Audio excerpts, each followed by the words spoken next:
Bonjour à tous. La loi belge prévoit que si vous causez un dommage matériel ou corporel à une tierce personne, vous devez l'indemniser. Si le dommage a été causé par un animal ou par une personne sous votre responsabilité, vous devez également assumer l'indemnisation. Dans ces cas-là, mieux vaut avoir contracté une assurance responsabilité civile familiale. Je m'appelle Karine Clemens, j'ai 40 ans, je suis en couple. Je pratique essentiellement le droit de la responsabilité des assurances et le droit de la jeunesse. J'ai choisi la profession d'avocat pour aider autrui en me battant jusqu'au bout pour mon client, pour trouver des solutions et résoudre ses problèmes. Maître Clemens intervient dans des dossiers en droit de la responsabilité en cas d'accident, par exemple. Alors maître, est-ce que la responsabilité civile familiale est une assurance obligatoire? Non, il s'agit d'une assurance facultative, donc on n'est pas obligé de souscrire à ce type de contrat, mais il est fortement conseillé de le faire. Tout simplement parce que le risque d'engager sa responsabilité dans le cadre de la vie privée est vraiment omniprésent. Donc il peut y avoir des petits accidents au quotidien qui peuvent entraîner des dégâts matériels limités, mais parfois d'importants dommages corporels. Par exemple? Alors, vous avez des personnes qui roulent à vélo le week-end, en tant que loisir. Au carrefour, au lieu de freiner et être attentif au passage pour piétons, lorsque vous tournez à droite, vous pouvez renverser un piéton.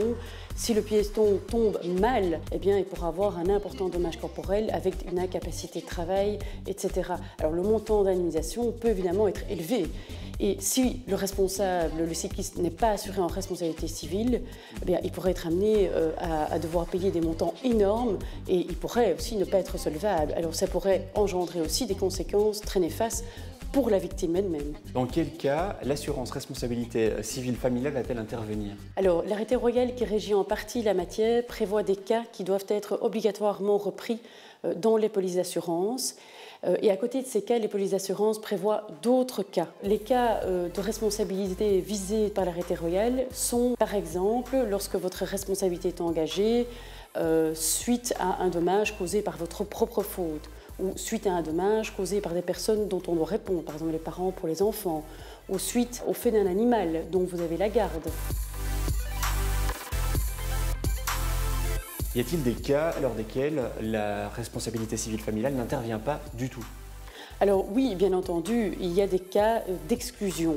Donc l'arrêté royal qui régit la matière prévoit 17 hypothèses qui peuvent être reprises donc, par les polices d'assurance. Et les polices d'assurance ne peuvent pas prévoir d'autres cas que ceux énumérés par l'arrêté royal. Donc, on prend l'exemple d'un père, il ne peut pas évidemment casser la jambe de son fils et ensuite déclarer ce sinistre à sa compagnie d'assurance. Si je cause un dommage à un tiers, avant de dire à cette personne « ne t'en fais pas, je suis couvert, j'ai une assurance responsabilité civile familiale », je pense qu'il vaut mieux être prudent. C'est important de déclarer le sinistre le plus vite possible à votre assureur et de laisser votre assureur faire le travail.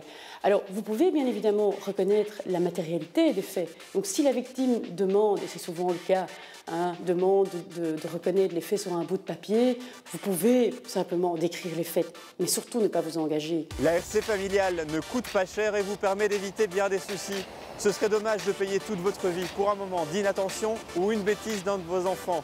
Pensez-y. Retrouvez tous nos conseils sur notre site internet. À bientôt et n'oubliez pas, un avocat c'est quelqu'un qu'il vaut mieux voir avant.